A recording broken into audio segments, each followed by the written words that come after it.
With the release of the Resident Evil 4 remake upon us, and it being hailed by many as the potential peak of the Resident Evil experience, I wanted to take a minute to examine a very obscure Resident Evil game that slipped through the cracks a few years ago, a title often considered the worst Resident Evil game ever made by those who have played it.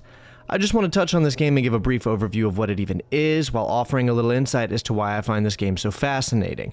Most importantly, I want to look at what made this game stand apart, and ask, should it even exist, and what potential it might have. So let's get started. Umbrella Corps features a single-player mode called The Experiment, and a multiplayer mode that was clearly more designed for. I'm going to go ahead and tell you one thing I think about the game right now. I don't think that Umbrella Corps was supposed to be a game at all. Doesn't anyone else find it odd that this game was developed internally by Capcom, released in 2016, literally 1 year before Resident Evil 7, but with no marketing of any kind? Not to mention it was made on the Unity engine, and let's be honest, they have a much better in-house engine. Why would they make it with Unity? So the official story is that it was designed to offer an esports-styled competitive experience to the market with a Resident Evil flair. But I don't believe that it started out like that. Now, what I'm about to say is entirely speculative, but just follow along and you can comment down below on if what I'm saying makes sense or not. So if you put the original Resident Evil beside Resident Evil 4 and Resident Evil 6, what you'll see is that in each of those games, they were attempting to develop the movement and gameplay mechanics more and more into a cinematic, innovative, and exciting version of its previous form. So much so that Resident Evil 6 combat and movement mechanics are sort of universally known to be convoluted and way too extra, allowing you to perform melee combos, environmental kills, sprint, slide, dodge roll, roll on the ground, vault into cover, among various other things, and yet Resident Evil 6 was criticized for this. Here's what I think. I think Umbrella Corps was never supposed to be a real game. I think it was a tech demo for Resident Evil 7. Playing this game, it feels more like playing Resident Evil 6 than any of the others, but like a different version of it.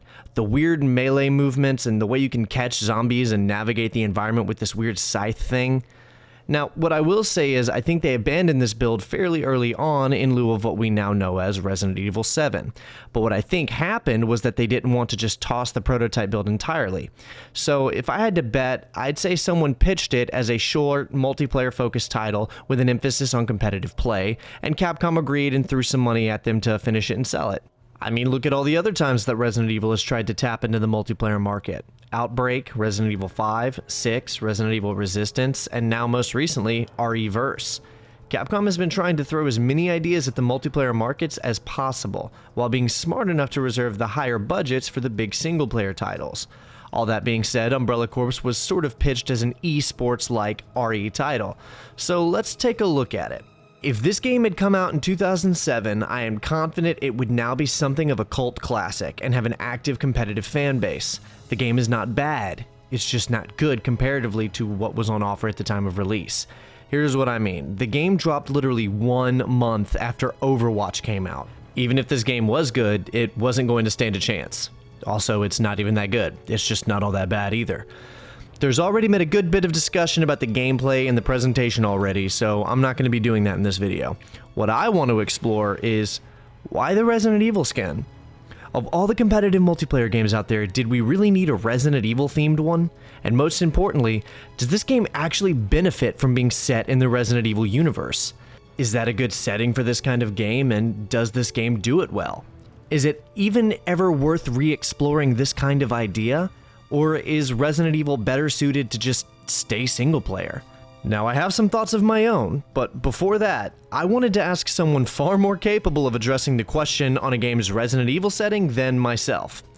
Jared, what do you think? How does this game benefit from being an RE game, if at all? That's kind of a tough question. I mean, if we're talking in terms of Resident Evil gameplay, you could probably make the argument that anything after, say, RE0 doesn't really benefit from being part of the series. That being said, I think when we're dealing with spin-offs, the rules start to change a bit.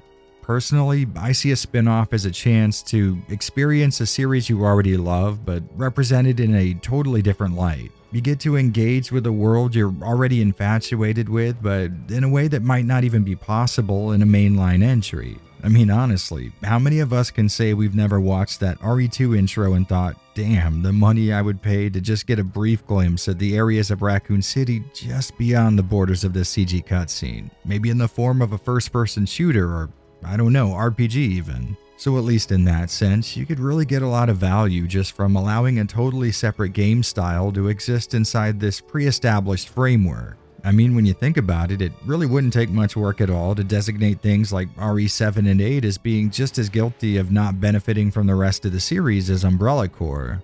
However, those two were successfully executed video games where Umbrella Corps was, well, the opposite of that.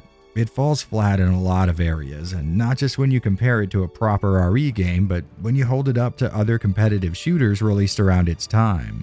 And you know, the crappy thing is, while you're suffering through it, you can get these brief flashes of a universe where it was better pulled off and actually hit the mark. I think had that have been the case, no one would be arguing over whether or not it should be an RE game because it would just be a good video game.